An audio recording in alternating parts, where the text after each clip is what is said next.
నమస్తే బ్రో. ఏమన్నా సంగతి? ఏం సినిమా చూస్తున్నా? ఒక సినిమాకి వెళ్ళి వచ్చానా, దాని తర్వాత ఆ నుంచి ఇక్కడికి వచ్చే తల్లికి ఏం జరుగుతుందో, ఎందుకు పోయాను, ఉదయాన్ని ఎందుకు లేచాను అనిపిస్తా ఉంది. దిల్ రూబా అని దానికన్నా దిల్ పసంద్ కొనుక్కొని తినడం బయటరు. అవునా? అదే అనుకోని నేను పోయా సినిమాకి. ఇద్దరిని తీసుకుని ఇద్దరు కాదు, నేను ఒక్కడిని. సినిమా భలే ఉంటది అన్న. కా సినిమా తర్వాత వస్తుంది, మంచి ఎక్స్పెక్టేషన్స్. అంటే సినిమాని కొద్దిగా జాగ్రత్తగా తీసుకుంటాడు, దానికి ముందు తీసినట్టు కాకుండా. కా సినిమా భలే నచ్చింది నాకు. కా ఇలాంటి సినిమా మా ఫ్రెండ్స్ అందరూ భలే నచ్చింది.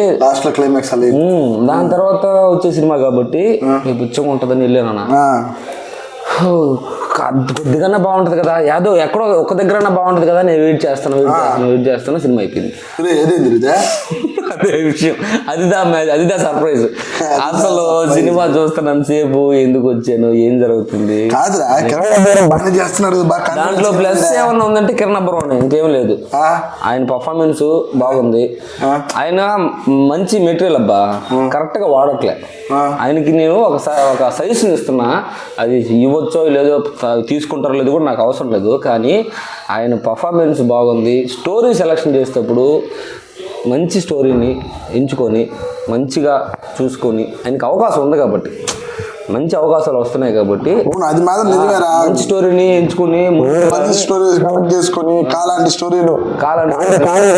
కానే కదా కొత్త కొత్త కాన్సెప్ట్లు తీసుకొని మాస్ వైపు వెళ్ళొద్దని నా సజెషన్. ఎందుకంటే మాస్ ని మోసే అంత బరువు అంత పెద్ద భుజాలు ఇంకా రాలేదని నా ఫీలింగ్.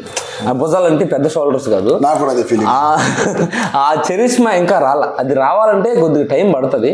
కాకపోతే దీంట్లో ప్లస్లు మైనస్లు మాట్లాడుకుంటే ఓన్లీ ఒకే ఒక ప్లస్ ఉంది, అది కిరణ్ అబ్బవరం. మిగతాదన్నీ మైనస్లే. డాన్స్లు అవన్నీ బాగున్నాయి, డాన్సులు పాటలు అవన్నీ. ఒక మహేష్ బాబు ఒక దాంట్లో చెప్తాడు, డాన్సులు ఫైట్లు అవన్నీ సెట్ ప్రాపర్టీస్ లాగా. ఆ సెట్ ప్రాపర్టీస్ చూస్తాం మనం, బాగుంది అనుకుంటాం అంతే. దానివల్ల సినిమాకి ఏం ఉపయోగం ఉండదు. స్టోరీ మెయిన్, స్టోరీ అసలు ఏం లేదు, చాలా దరిద్రంగా స్టోరీ. ఏంది సినిమా నువ్వు యాడ్ చూస్తావు, తలకాయ పట్టుకొని ఫోన్ చూసుకొని సినిమా ఇప్పుడు అయిపోద్ది, ఇప్పుడు టైం ఎంత 2 అయిందా, అబ్బా ఇప్పుడు ఇంకా అరగంట ఎంత తొందరగా అయితే బాగున్నాను అనే ఫీలింగ్ లో ఉన్నా నేను.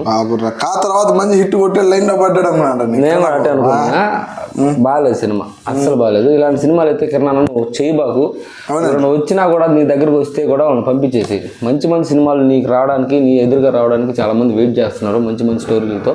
అలాంటి ఓట్లను ఎంచుకో. ఏదైనా నీ దగ్గర నుంచి మళ్ళీ కాలాంటి కొత్త స్టోరీలు చూస్తున్నాం. ఇలాంటి ఫర్దర్ గా ఇలాంటి ప్రాబ్లమ్స్ కానీ, ఇలాంటి మిస్టేక్స్ కానీ నెక్స్ట్ రాబోయే సినిమాల్లో రాకుండా చూసుకునేదానికి మీరు ప్రయత్నం చేస్తున్నారని మా తరపున మేము గట్టిగా కోరుకుంటున్నాం. ఎందుకంటే కష్టపడి ఎదిగిన వ్యక్తి, చాలా ఒడిదుడుకులు, చిన్న చిన్న చిన్న స్థాయి నుంచి వచ్చిన వ్యక్తి కాబట్టి మనలాగే తిరుగుతా చేస్తా కష్టపడి హీరోగా నిలబడ్డ వ్యక్తి.